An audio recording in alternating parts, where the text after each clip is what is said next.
November 4th, 1997. My name is Joe Todd. This is an interview with Captain Frank Earnest in Broken Arrow, Oklahoma, 486 Civil Affairs Battalion. So, what's the date that you went to Boston? We were mobilized on the 22nd of November. We got down to Fort Bragg around the 24th or 25th. I don't remember exactly because we kept getting bumped because of bad weather. And we spent about 2 weeks there. We actually landed in Bosnia on the 9th of December. Okay. How'd you travel from Broken Arrow? We took a bus out to the airport and traveled by commercial plane from Broken Arrow to St. Louis. We were diverted there, and eventually we took another plane down to Fort Bragg. Okay. Whenever you left your family, what was your reaction?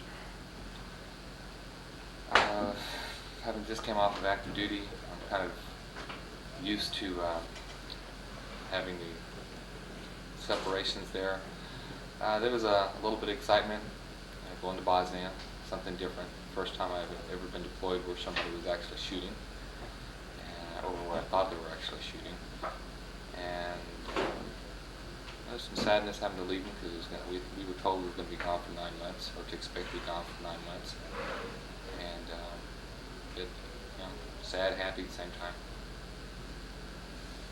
So, Fort Bragg, what happened there? Fort Bragg was almost a total waste of time. Why? A lot of the things that we had were training for, we had already prepared for here at the unit.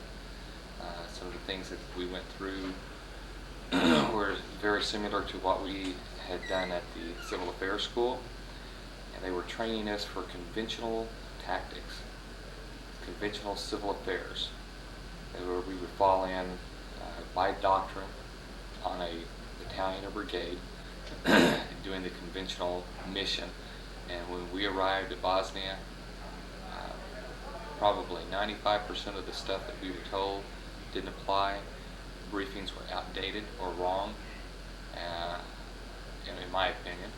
At least where I was at, working up at the division headquarters, I think we would have been much better off if they would have pulled a team that was currently in country and had them come back and sit down with the instructors and brief the instructors on what the current policy was, what was happening currently, not what was happening a year or 2 years ago, who the shakers and movers were in the country, as far as the political leaders, who the leaders in the UN were, who was the actual person who had the power. These things didn't happen. We had one over the world generic stuff. The mine clearing that we were given, it was good. It was good training, but it's the same stuff you get in basic training. Same infantry training, and I understand that not everybody has an infantry background, but it wasn't the stuff that we needed to go into that country. So you at Fort Bragg how long? We were at Fort Bragg around 10 to 14 days. I don't recall exactly. Did you fly military or commercial? We flew commercial. Commercial. And from Fort Bragg you went where? Again, because of weather, we left Fort Bragg, or Fort Polk Air Force Base, flew to Bermuda, and laid over at Bermuda. Then we lifted off from Bermuda and landed in the Azores. And from the Azores we went to Italy, and we stayed a night at Aviano, Italy. And then we finally flew from Italy into Tazar, Hungary, spent around 18 hours in Tazar, boarded a military aircraft, and flew into Tuzla Air Base. When you were approaching Tuzla, what was your reaction going into a hostile environment? Oh, I was scared to death, along with everybody else on the plane. You start looking around and everybody just sitting there. Again, we weren't briefed properly. I think everybody in that aircraft, when we landed, was expecting mortar rounds to be landing, a bullet flying here, there, every now and then. And we landed, everything was iced over. Beautiful, beautiful sight. But again, we got off the plane, you're expecting a round to come through the side of the aircraft or something. And it was kind of nervous, and you get there, and you land, and of course, we've been told there's landmines everywhere. And everybody was very cautious about where they were stepping because everything was covered with snow, and you didn't know if you were on the ground or concrete, asphalt, or whatever. So it was some anxiety there getting off that aircraft. So from the aircraft, where'd you go? From the aircraft, we went over to in process on the airfield. We got our ID cards, or I4 ID cards, and then they took us over and dropped us off at some temporary housing, and we had a tour of the Tuzla, Maine, in the middle of the night. It was already dark, so we've been up for quite a while. You're tired, you're anxious, and they took us around. Nobody had a clue where they were at. The transition wasn't real good either. And what is the I-4? Implementation force. Okay. And you said the Tuzla, Maine. What's that? Tuzla Air Base is the section of Tuzla, Maine, where the 1st Infantry Division headquarters is at, that the Air Force owns. That's where the airstrip's at, the airstrip for the Air Force, and they have their little port facilities there. And then included in the whole perimeter is what's called Tuzla, Maine, where the 1st Infantry Division headquarters, MND, Multinational Division North headquarters was at. And it's kind of a misnomer also, because they call it Tuzla, Maine, but it's about 30 kilometers south of Tuzla. Zevenitsi, which is the little town that's actually next to, or one of the little towns that sits between, would be better, but I guess they call it Tuzla, Maine, because that was the biggest town in the area. And there was, I don't know, maybe 2,000-3,000 people at most right there on that area. So, where were you sent? I stayed in Tuzla. Now, Stayed in Tuzla. when I took off, I was under the impression I was going to Bridgecombe. We landed, and then I was told, well, there's been some changes. You're going to work in the Simic. I said, oh, I can handle that. And then next day, I was told, no, now you're going to work in the G5, which probably turned out to be one of the better places to work. Why? From the G5, we had access to know everything that was going on in the entire MND. Of course, we had some problems with the Semi commander, but because I was in the G5, I was relatively untouched by, and didn't have to go through all the hassle that was going on there. And the only problem that the only thing that I didn't like about working in the G5, I couldn't get out. I was off Tuzla, Maine there maybe 8 times. I think I counted 8 times the entire deployment that I actually got outside the wire. And 2 of those was one over to Camp Comanche, which is where the helicopters are parked at. And they say you're leaving the wire, but there's about a 1 kilometer strip of concertina wire on both sides of the roads. You go through a gate, but you're still within the wire. So officially I left Tuzla, Maine, but in reality I never left the base. Describe the G5, the office. The G5 office was probably about a 20 by 30 foot area. We try to maintain contact with all the civilian authorities, all the IOs, NGOs, PTOs, provide assistance to the division staff to help them when they were planning, and of course provide guidance to the commanding general and the 2 deputy generals there in the brigade and battalion commanders when they needed it. And describe your quarters. The quarters, they were pretty interesting. When we first got there, we were put in these quarters that kind of resembled trailer houses, and we stayed in there for about a week. Our quarters that we were moved to were better than most. We were put into actual hard buildings that used to be occupied by the Yugoslavian Air Force. We were up on there were 6 of us captains that were up on the top floor. We had a cot and a sleeping bag. We had a roof over our head, and we had heat most of the time. And plus, it was a concrete building, thick walls. The roof had some holes in it, leaked a little bit, but we weren't in a tent. And we had an indoor shower and toilet, so we didn't have to get up. We didn't have hot water, but we had indoor. Now, I guess that was one of the perks if you were out in Tent City, when you were in a tent. They were heated, but you were still in the tent. But you had these connexes set up with showers and toilets, but there was never a problem with hot water in the shower connexes. So you had cold showers? Most of the time. And then later on, they finally got the hot water working, but we had a 300-liter hot water tank, and there was six officers, 6 of us up on the top floor. Second floor, there was about 10 females there, and they had their own hot water systems. And then on the first floor, there were 15 enlisted guys. So there was one other room that had some interpreters in. So probably about 25 people had to work with that one 300-liter hot water tank. And you had some, and then from 2 o'clock to 4 o'clock in the morning, they turned the water off, because the system there was so bad, it leaked, it let the reservoirs build back up. So you had that period there that you had to work your schedules and be pretty ingenious to make sure that everybody could get a hot shower at some time. And you had the submarine joke about, you better not take longer than a 2-minute shower. Yes. Tell me, the time you got up, the time you went to bed, your daily activities on a normal day. And that's another joke we had. It was kind of like the movie Groundhog Day. You did the same thing every day. We would normally get up around 6 o'clock in the morning, and unless you were working night shift, everybody was pretty well on the same hours. You get up, go over, have breakfast, go into work, and you get there a little early. And of course, they had the computers, the email, so you'd be able to check and see if you had any email from home, read your mail, write a letter real quick. And then normally by 7:30, 8 o'clock at the latest, you had one of the staff sections coming in asking you for the same information they asked you the day before, or the same information that you had requested from them. And we were an information broker. We collected information, we categorized it, and then we fed it back out.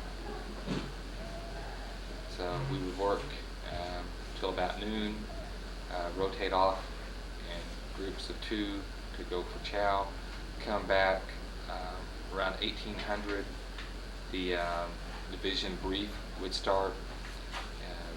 Most of us, if we weren't briefing that night, we would go to chow, come back, check, see if anything happened during the division brief that we needed to work on, and usually by 1900 at the latest, we were out of the office. Go back to the room, could move post, wasn't that much stuff to do, and start the cycle all over again, 7 days a week. What did you do for recreation? As soon as it warmed up, ran. We had one area that if you worked it right, you could get 3 miles out of it.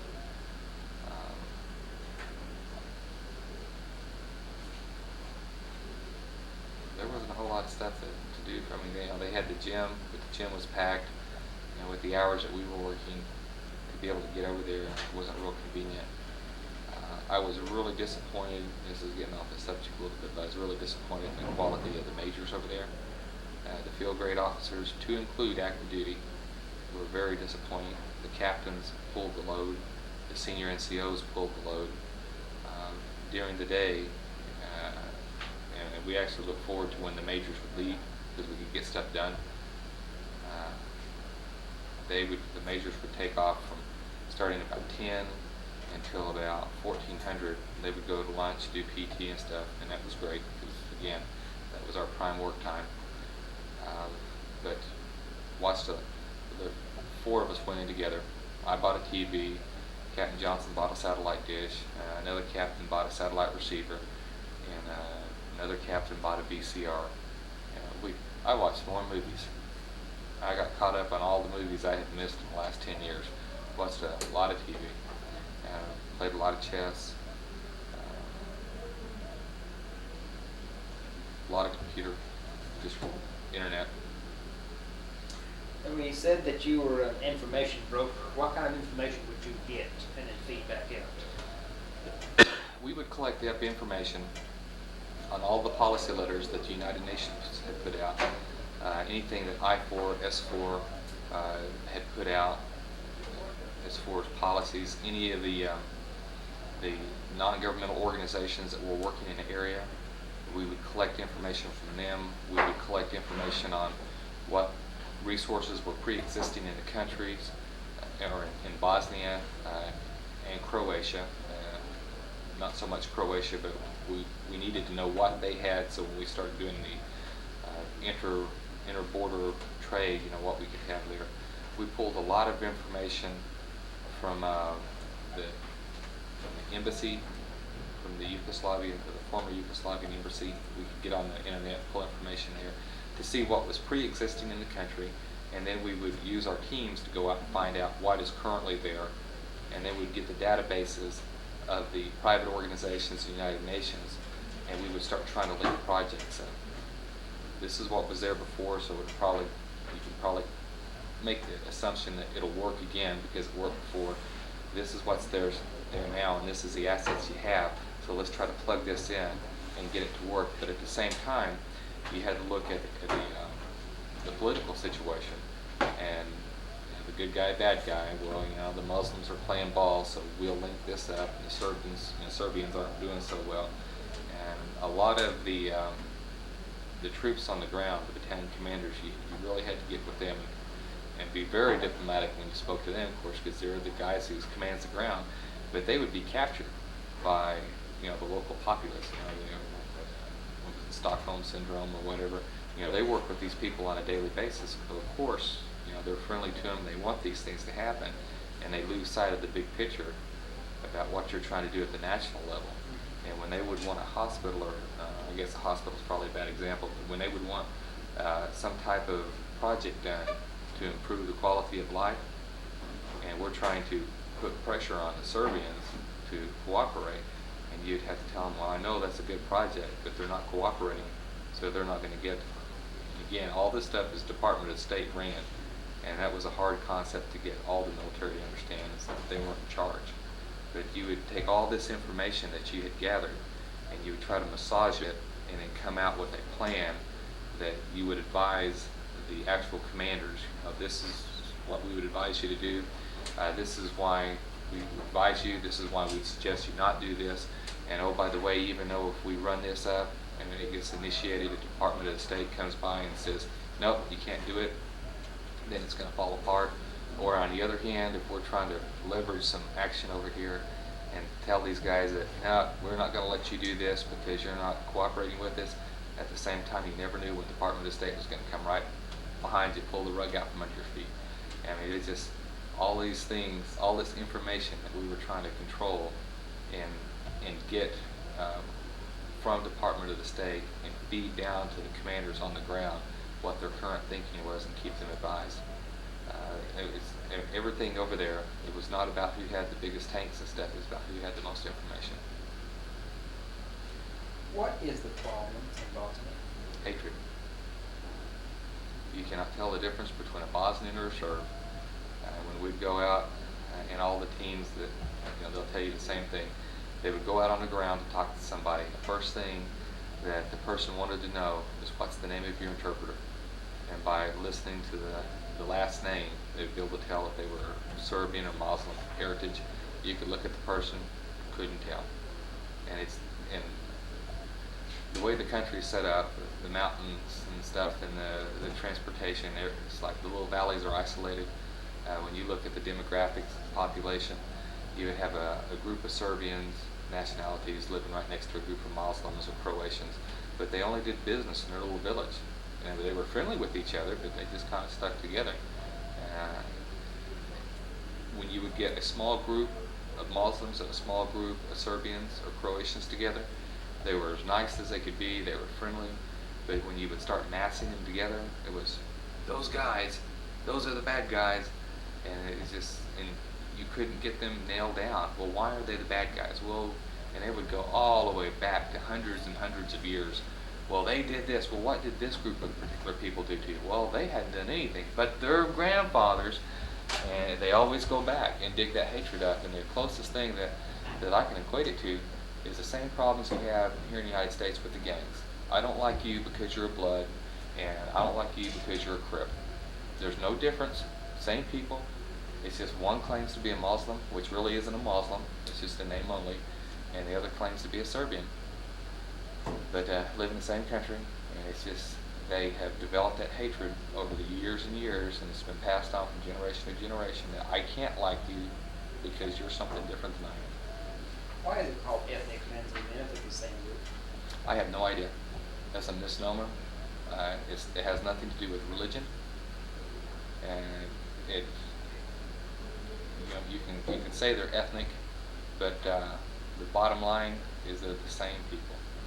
Who's the bad guy over there? The United States. Are we going to make a difference? The only difference we're making right now is we're keeping people alive. But we're prolonging the problem. Let me take that back. The United States is not the bad guy. The United Nations is the bad guy. I was extremely disappointed in the quality of people at the United Nations. Now, there are some people over there that are trying their best to make a difference. The majority of them are very young.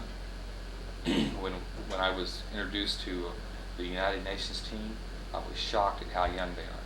And it's not because their youth makes a difference, but their youth, they do not have the knowledge base. They don't have the experience base. Two of the very high-ranking United Nations people in our area almost got into a fist fight. I mean, they looked like two banty roosters up there getting ready to go eat each other, because both of them was working on the same project in a town called Srebrenica, and they were trying to up their status, and they were going around behind each other's back trying to cut a deal. And we found out about an accident. A conversation was overheard by one of our teams, and they ran it back up through us, and we were trying to find out what was going on. Srebrenica is a very sensitive area where it's one of the places where the 30,000 Muslims were killed when the Serbians came in. And because it's such a sensitive area, when we heard this rumor, we started running it down, and it was brought up through our liaison to the United Nations in our area, and he asked the question. And when he asked the question, both of the guys jumped up. Santiago Perez, and I can't remember the other guy's name right now, who is an American on loan from the State Department. And they just, I mean, their face went flushed, and they both drew back, and they were getting ready to go. And this is in front of all the IOs, NGOs, and PBOs from all over the world. The United Nations gets paid by the number of projected returns. When we first got into, and I'm rambling a little bit here, but when we first got into the country, we were told to expect 500,000. We looked at the information and said, no way. The country can't support it. There's no way that these refugees will return when they know that there's no jobs, there's no food, there's no place for them to live. But the United Nations kept pushing that number, 500,000. 500,000 to 1.5 million. And then a couple months after we were in country, they dropped it down. Said, well, maybe less than 500,000. And we kept projecting 50,000 based on what the area would actually absorb. Right before we left, there was about 20 to 25,000 that had returned, with another projected 25 to 30,000. And we found out that the United Nations gets paid on the number of projected returnees. And so as they received their money, their projections started dropping. There was a couple of people over there that worked for the United Nations, outstanding, very good, very hard chargers. This is what we want to do. And then one of them, in fact, told us, he said, the United Nations will never be successful here because Bosnia is a relatively safe country for the United Nations to be working in, and if we do too well, we'll work ourselves out of a job.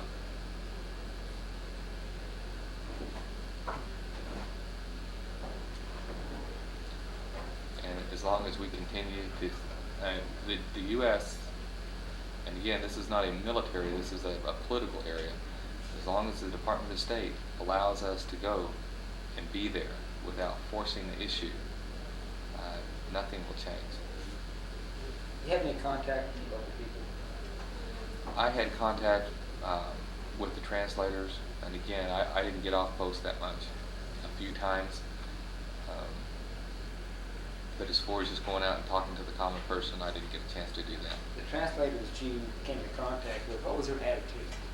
All the translators were all of them. The G5 ran a translator pool, so I got to talk to probably 25 or 30 translators on a regular basis. And they loved the Americans there. I mean, they would come out and tell you that if the U.S. pulls out, everybody else will leave, and the world will start right back up. As long as the U.S. is there will be peace, or relative peace. There won't be any active fighting. The war never stopped. And the big joke over there was this Clausewitz on his head. Because what they couldn't achieve by war, they're trying to achieve by political maneuvering. Why are we there? When I first went over there, I had a hard time answering that question. I couldn't figure out why the hell we were there. And the longer I was there, and the more I saw, in my opinion, the only reason we're there is that the Islamic fundamentalist countries are pouring over $1 million a day into that country. And if the U.S. isn't there, then there's a very big risk that the Islamic fundamentalists will gain a foothold in Eastern Europe, and that is a gateway for terrorism.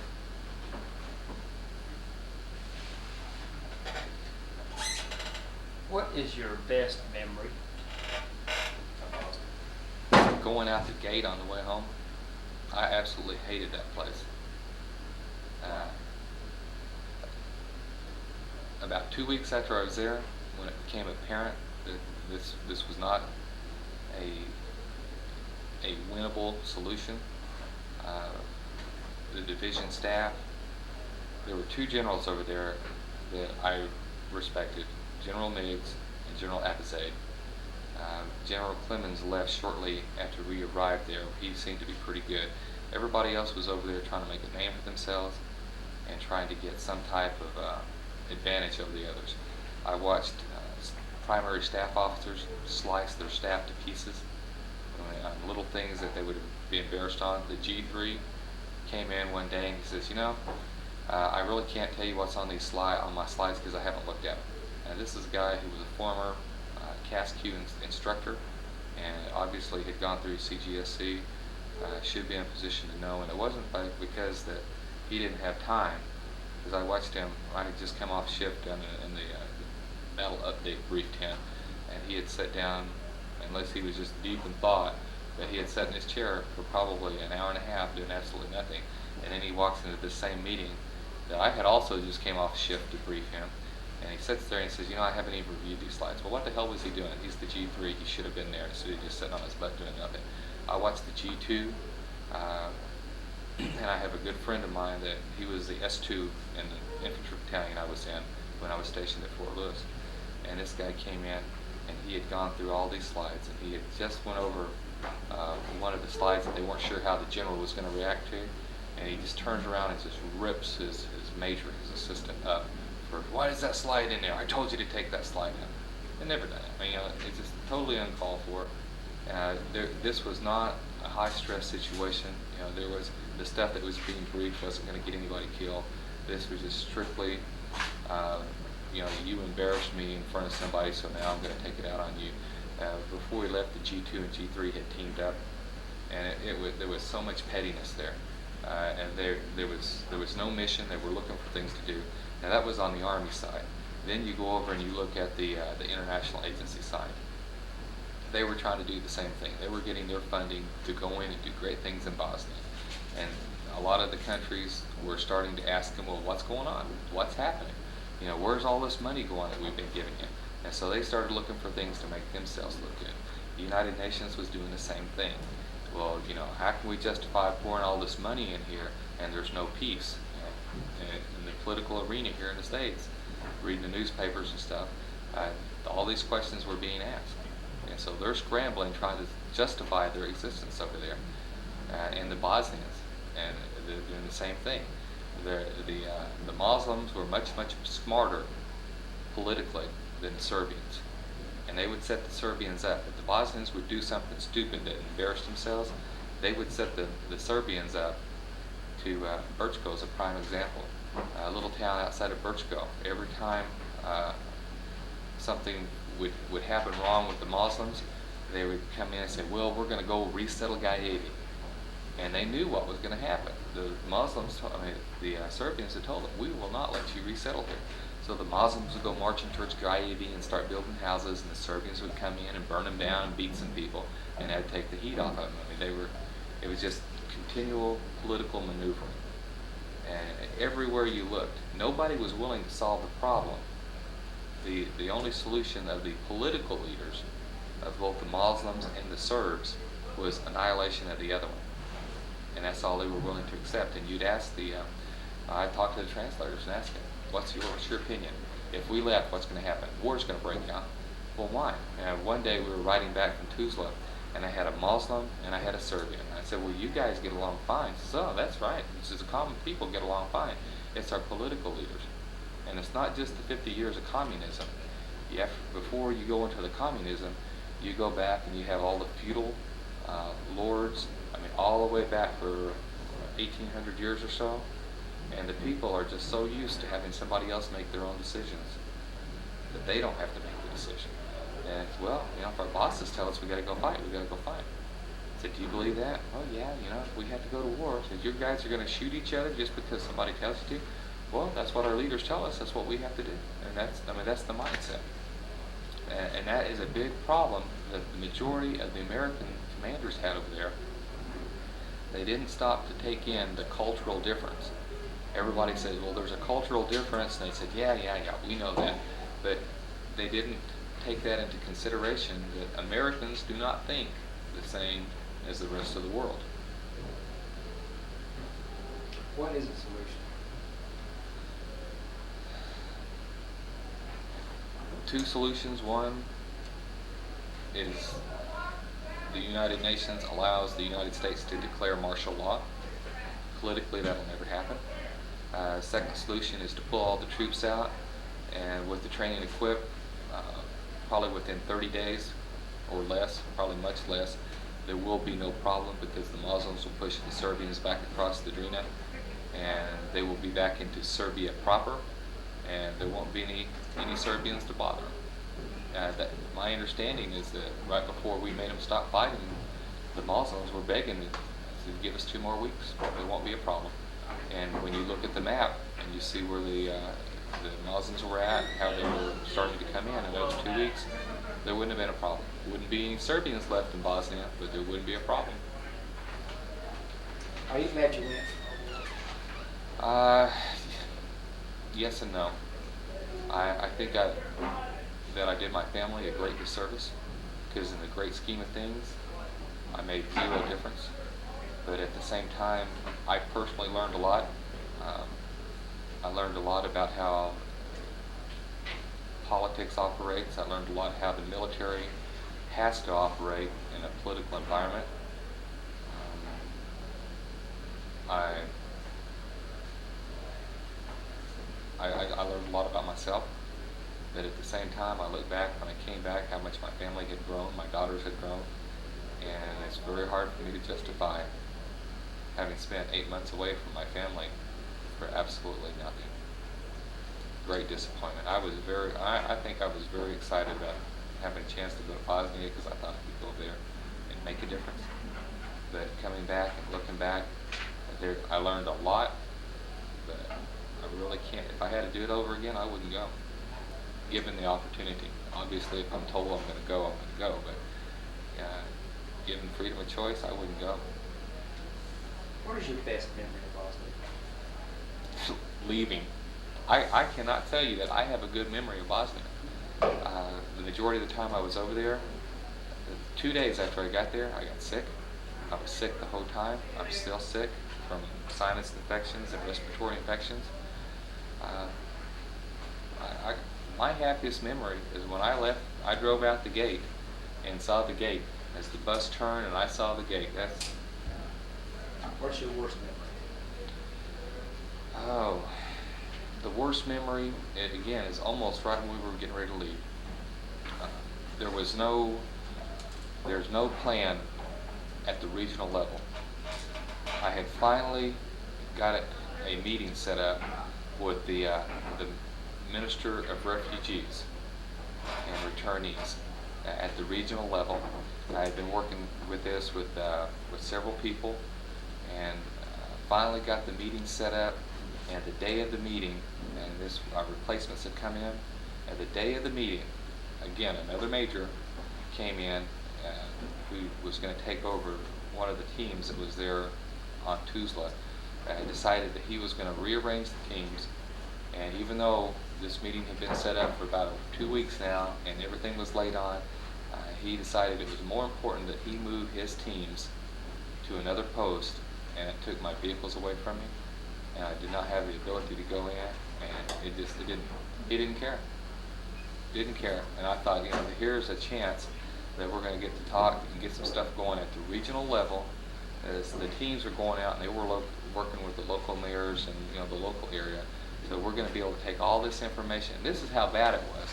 Is the local mayors were providing the U.S. information on their needs, on what they needed for water, for sewage, what their hospital needs were, and we were collecting all this information, and we had it in our database, but the locals didn't have it.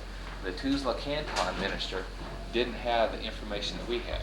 So here, and he had been causing some problems, and I thought, here we finally got a chance to sit down with this guy, get him to the point that we can say, this is everything we can provide you. Now, if you can tell us what your plan is, then we can help you, and we can both get on the same plan. My boss, Lieutenant Colonel Milek, I had briefed him, I briefed the Chief of Staff, I got all this stuff approved, I briefed the political advisor, and so we're rolling. Chief of Staff thought it was great, and then this 104, and unfortunately, everybody I needed to talk to was gone that day. Colonel Milek had gone back to Germany to do some stuff. The Chief of Staff was out of the loop, and there was nobody that I could turn to tell this guy that what he was doing was stupid. But he was convinced that he knew what the right thing to do. The embassy was pissed because they had been working with me to get this set up. Defense intelligence guy, they've been working to help get it. There was so much planning went into this, and this one guy blew the whole thing out. Colonel had been fired by that time down at the CIMIC, so there was just absolutely nobody there for me to turn to get help. And if I should have been able to turn to any one of the other primary staff officers, the 2, the 3, even the 4, and nobody wanted to listen. So all this stuff that could have actually made some difference in our area, and again, nobody cared.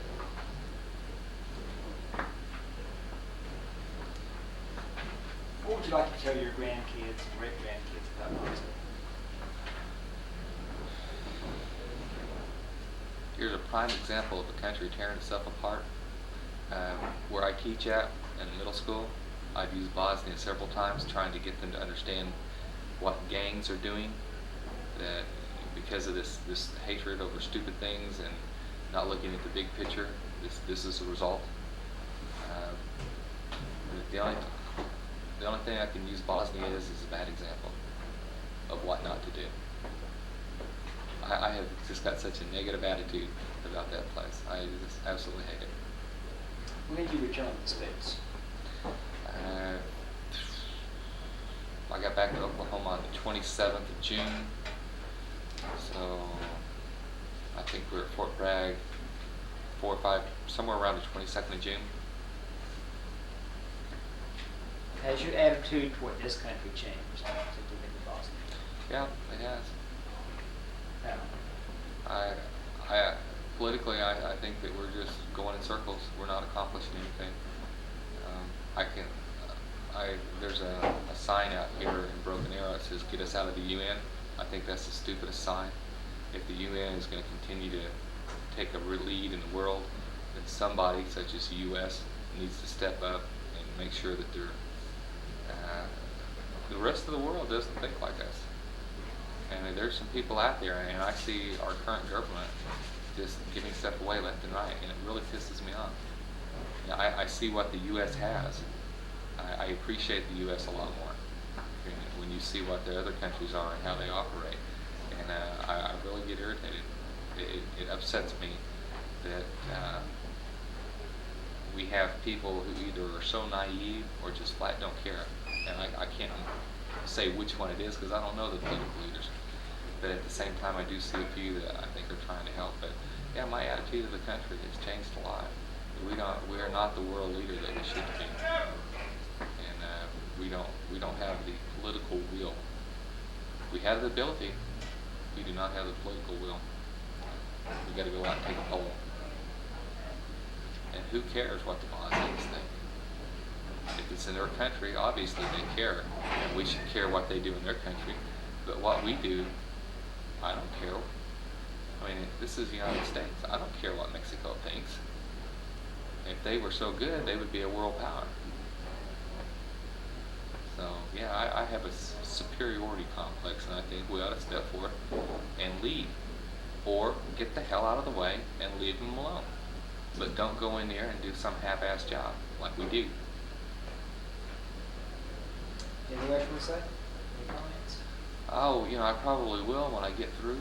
But I guess going back to what I talked about at the first, the senior leadership, I was very disappointed in, and not just the reserves, but the active duty. And I don't know if that's part of the drawdown. But I watched a full colonel bail on a lieutenant colonel who was briefing, and again, I personally sat in and at a pre-brief, and this colonel told this lieutenant colonel, says, well, this is the approach we want to take. And there were four one-star generals sitting there, and this lieutenant colonel that I highly admire, I thought he was very good, and he was briefing right down the party line, what had been pre-briefed, and one of the generals said, well, whose idea was this anyway? And they were talking about minority resettlement, and minority resettlements isn't working, it will never work. And he said, well, whose idea is it to concentrate on minority resettlements? Why don't we work on majority resettlements? We get more people resettled and get the big problem out of the way, and we can come back later and work on the minorities afterwards, because they're the smaller percentage. Let's get as many people housed as possible. And that made that makes sense, and we had talked about that. But again, the political point was we have to make minority settlements work, because that's what everybody's looking for. And General Abizade asked that question, and he turns around to Colonel Rhodes, and Colonel Rhodes goes, yeah, who gave us that guidance anyway? Sorry, it was his. He was the one who gave the guidance. He said, we will concentrate on minority returns because that's what's important to the division commander, because that's what everybody's looking at right now. And the lieutenant colonel covered well and continued the brief and shifted the focus.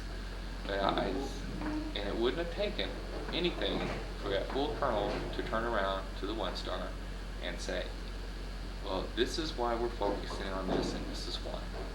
And we can change the focus if that's what you want us to direct. But instead of having the moral courage to do that, he just bailed.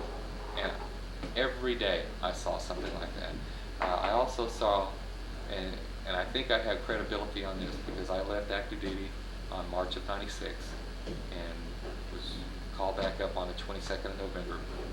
I've had 3 company commands. I've completed CASQ, I've completed CGSC, I got all the bells and whistles and stuff.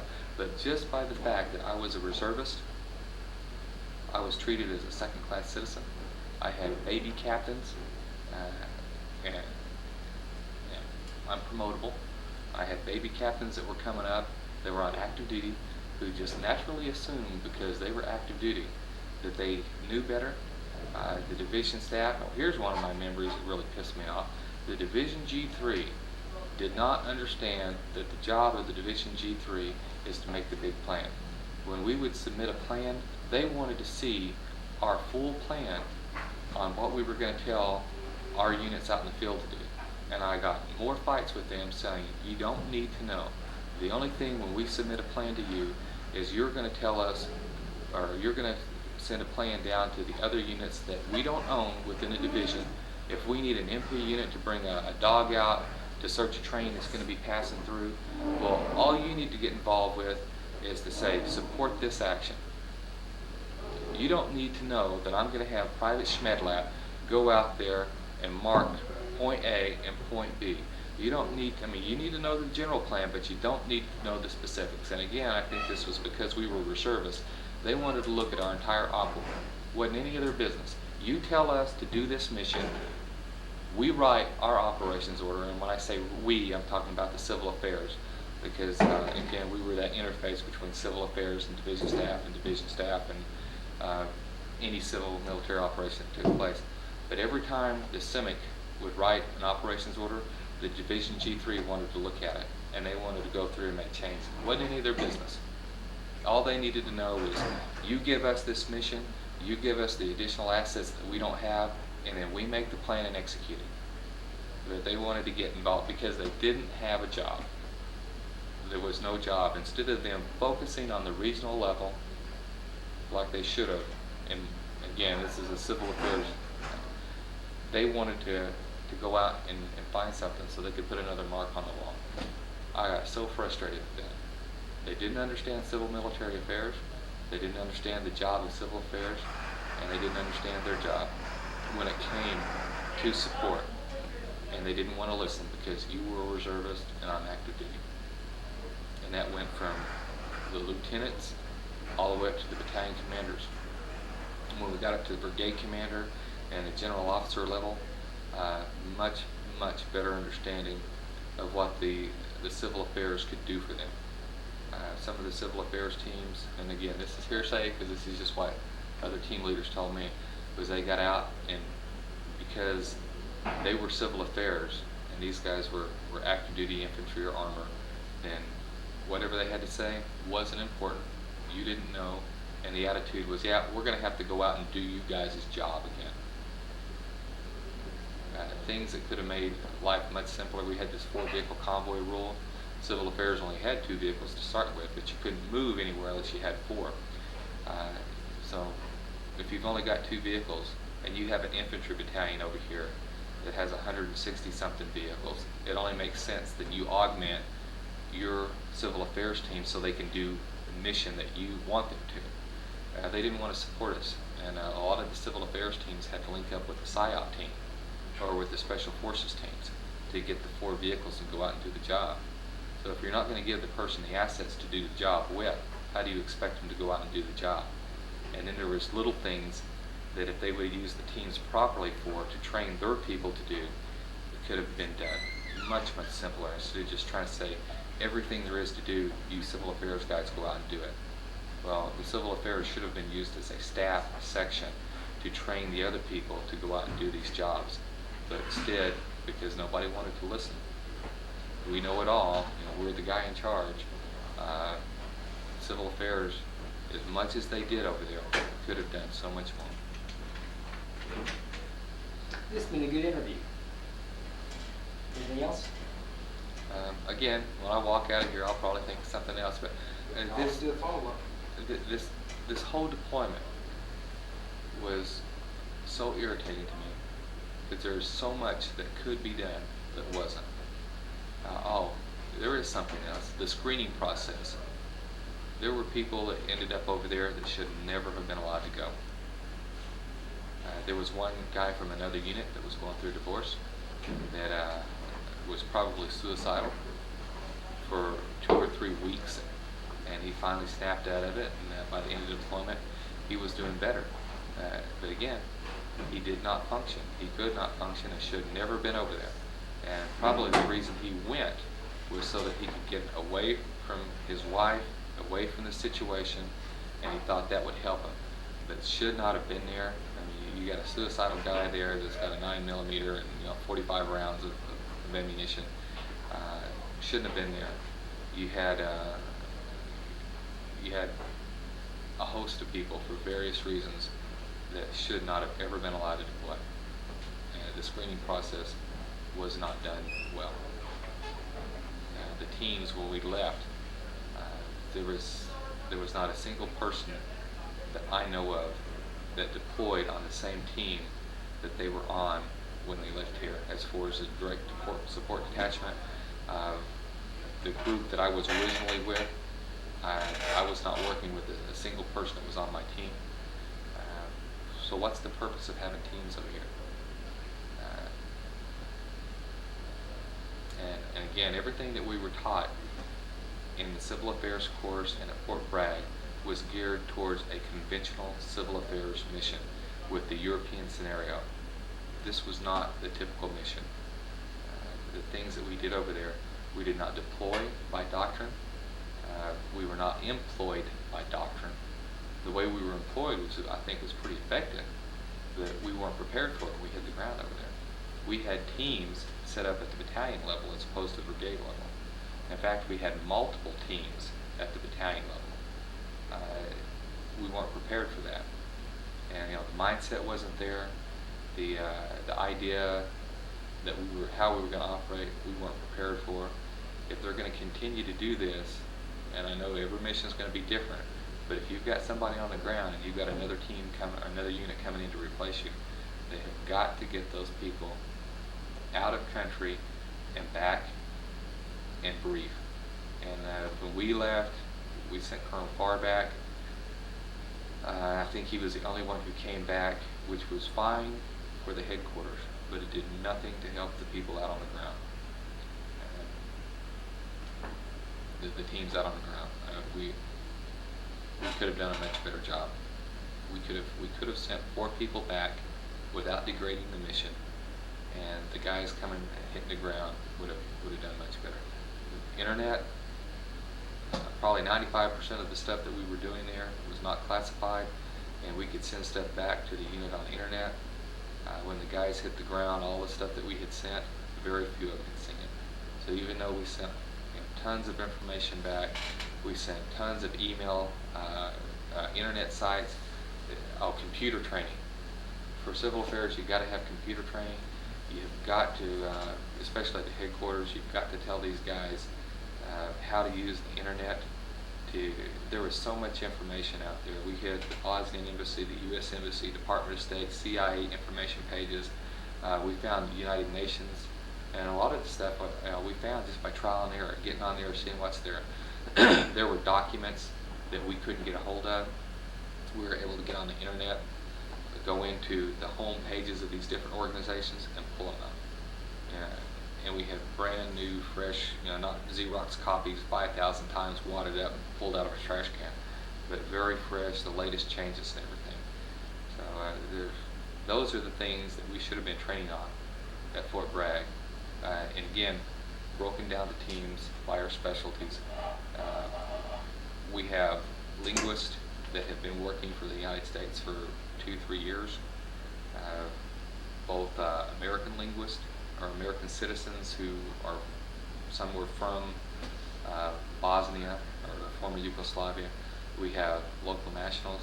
We should have boxed those guys up, put them on a plane, sent them back to Fort Bragg, and if nothing else, you could have had a couple of 15-20 minute sessions each day where the soldiers could have sat down and talked to them, asked them questions about the local culture. What are different things? And we did this when our teams got there. But again, we only had so many days that we could set before we had to get them out to the field. And I think the teams that replaced us was much better prepared when they finally did hit the ground. But they could have done all this stuff in advance. And even, they knew for several months which units were going to go. It's 1623. So they could have even sent them back to the home station. And in the long run, the information they gained would have been in my opinion, would have been well worth the night. And I can ramble on forever and ever, so I guess it's probably. Well, thank you. Let me shut this off.